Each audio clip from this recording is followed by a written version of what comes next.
నమస్తే, నేను Ashok. Welcome to ప్రజా చైతన్యం. వైసీపీ ఎమ్మెల్సీలకు సంబంధించి ఇప్పుడు పెద్ద ఎత్తున చర్చ జరుగుతుంది. కూటమి సర్కార్ అధికారంలోకి వచ్చిన తర్వాత ముగ్గురు వైసీపీ ఎమ్మెల్సీలు రాజీనామా చేస్తూ వచ్చారు. మరి కొంతమంది ఎమ్మెల్సీలు రాజీనామా చేయడానికి కూడా సిద్ధంగా ఉన్నారంటూ కూడా చర్చ జరుగుతుంది. అయితే ఈ ముగ్గురు ఎమ్మెల్సీలకు సంబంధించినటువంటి స్పీకర్ ఫార్మేట్లో రాజీనామాని చైర్మన్కి సబ్మిట్ చేశారు. సబ్మిట్ చేసినా కూడా చైర్మన్ వాటిని అయితే ఆమోదించలేదు. దాని మీద న్యాయపరంగా పోరాటం చేయట్లేదు, అలా అని చెప్పేసి ఒత్తిడి కూడా తీసుకురావట్లేదు. సో ఇప్పుడు ఈ ఎమ్మెల్సీలకు సంబంధించిన పరిస్థితి కొరకలేని కొయ్యలా కనిపిస్తుంది. అటు ఏం చేయాలో కూడా అర్థం కావట్లేదు, ఎలా ఉండాలో కూడా అర్థం కావట్లేదు. వైసీపీకి నుంచి కూటమి సర్కార్ అధికారంలోకి వచ్చిన తర్వాత రాజీనామా చేసినటువంటి ముగ్గురు ఎమ్మెల్సీల్లో పోతుల సునీత ఒకరున్నారు, బల్లి కళ్యాణ్ చక్రవర్తి ఒకరు ఉన్నారు, అలాగే కర్రి పద్మశ్రీ ఒకరు ఉన్నారు. సో వీళ్ళ ముగ్గురికి సంబంధించి రాజీనామాలు చేస్తూ వచ్చారు. రాజీనామాల్ని ఆమోదించాలంటూ కూడా మండలిలో కూడా చాలా పెద్ద ఎత్తున వీళ్ళు నిరసనలు చేస్తూ వచ్చారు. మా రాజీనామాను ఆమోదించినట్టు కూడా చైర్మన్కి కూడా చెప్తున్నారు. కానీ చైర్మన్ కూడా అంటే ఇటు స్పీకర్ కావచ్చు, చైర్మన్ కావచ్చు, పార్టీకి సంబంధించి ఎన్నుకునేటువంటి వ్యక్తి కాబట్టి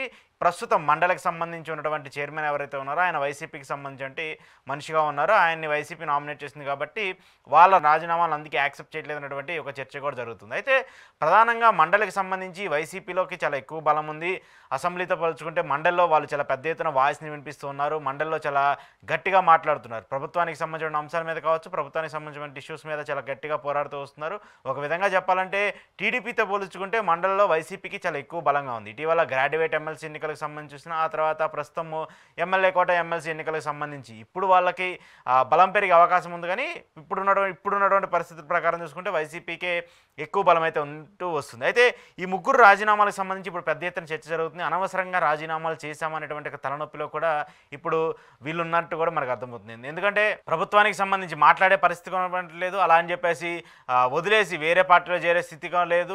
ఈ రాజీనామాలు అంటే వీళ్ళు రాజీనామాలు చేస్తే ఖచ్చితంగా ఈ స్థానాలు మళ్ళీ కూటమికి వెళ్ళే పరిస్థితి ఉంటుంది. సో ఇలాంటి నేపథ్యంలో గత ప్రభుత్వం అంటే జగన్మోహన్ రెడ్డి వీళ్ళ ముగ్గురికి బీఫామ్లు ఇచ్చి ఎమ్మెల్సీలుగా నామినేషన్ వేసి గెలుపొందినటువంటి నేపథ్యంలో వీళ్ళు అనూహ్యంగా కూటమి వచ్చిన తర్వాత రాజీనామాలు చేయడము, ఆ రాజీనామాలు యాక్సెప్ట్ కావడంతో ఇప్పుడు తలలు పట్టుకునే పరిస్థితికి వచ్చారు. సో ఇప్పుడు చైర్మన్గా ఉన్నటువంటి వ్యక్తి ఆమోదించట్లేదు. దీని మీద ఏదైనా టెక్నికల్గా కోర్టుకు వెళ్ళి అక్కడి నుంచి ప్రొజెక్ట్స్ తీసుకొద్దామన్నా కూడా అలాంటి సిచ్యువేషన్ లేదు. మరోవైపు ఒకవేళ కోర్టు నుంచి ఎలాంటి ఆదేశం వచ్చింది, ఇప్పుడు కోర్టుకు వెళ్ళినా కూడా కోర్టు ఏం చెప్తుందంటే చైర్మన్ గారు దీనికి సంబంధించి ఏదో ఒక నిర్ణయం తీసుకోండి అని చెప్పేసి చెప్తూ ఉంటుంది. చైర్మన్ గారు ఏం చెప్తారంటే దీన్ని మేము పరిశీలిస్తూ ఉన్నామని చెప్పేసి చెప్తూ ఉంటారు. సో ఆ పరిశీలన ఇంకా కంటిన్యూ అవుతూనే ఉంటుంది. వీళ్ళ టైం పీరియడ్ ఉన్నంత వరకు కంటిన్యూ అవుతుంది. ఒకవేళ వీళ్ళు రాజీనామాలు చేసినా మరొక పార్టీలో చేరినా కూడా మళ్ళీ వాళ్ళకి అవే ఎమ్మెల్సీ పదవులు ఇస్తారనేది కూడా ఒక చర్చ అయితే జరుగుతుంది. ఎందుకంటే కూటమికి సంబంధించి చాలామంది రెడీగా ఉన్నారు ఎమ్మెల్సీల కోసము. ఎందుకంటే కూటమికి సంబంధించిన అధికారంలోకి వచ్చిన తర్వాత చాలామంది అసంతృప్తులు ఉండటం కావచ్చు, లేదంటే వాళ్ళు సీట్లు త్యాగం చేయడం కావచ్చు, ఇవన్నీ కూడా మనం చూస్తూ వచ్చాము. సో ఇలాంటి నేపథ్యంలో ఈ వీళ్ళు ఎవరైతే వైసీపీకి రాజీనామా చేసినటువంటి ఎమ్మెల్సీలకు సంబంధించిన అంశం ఉందో ఆ వాళ్ళు మాత్రం ఇప్పుడు చాలా ఇబ్బందులు ఫేస్ చేస్తున్నారు. అటు వెళ్ళలేక ఇటు పార్టీలో ఉండలేక చాలా ఇబ్బందులు అయితే పడుతున్నారు. దాంతోపాటు మండలిలో కూడా ప్రశ్నించే పరిస్థితి లేకుండా పోయింది. కేవలం వాళ్ళు నామమాత్రంగా మండలికి వచ్చేసి అటెండెన్స్ వేసుకొని వెళ్ళే పరిస్థితి కనిపిస్తుంది. సో ఈ రాజీనామాలకు సంబంధించి చైర్మన్ గారు ఎంతవరకు ఆమోదిస్తారు, ఎప్పటికి ఆమోదిస్తారు అనేది కూడా ఇప్పుడు పెద్ద ఎత్తున చర్చనీయాంశంగా మారింది. వైసీపీకి రాజీనామా చేసి అనవసరంగా ఇబ్బందులు తెచ్చుకున్నామా అనేటువంటి ఒక భావనలో కూడా ఇప్పుడు వీళ్ళు ఉన్నారంట. ఎందుకంటే కూటమిలో ఉన్నటువంటి నేతలే ఇప్పుడు పెద్ద ఎత్తున ఇబ్బందులు పడుతూ ఉన్నారు.